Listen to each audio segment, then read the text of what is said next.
יש לי 1,364 מצלמות אבטחה מ-71 מדינות. מתוכם 32 מקומות קדושים, 25 מכוני כושר ו-13 בתי חולים.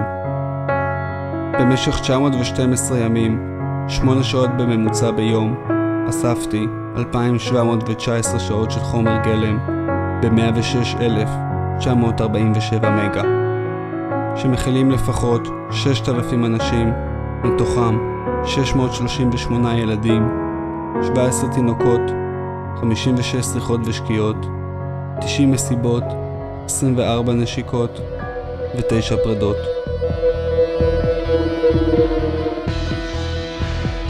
בזמן הזה הפסדתי 4,100 שקל חשבון אינטרנט, 102 שעות בבצלאל, 4 הצעות עבודה, 3 ערבי חג ופגישה אחת עם סבא שלי.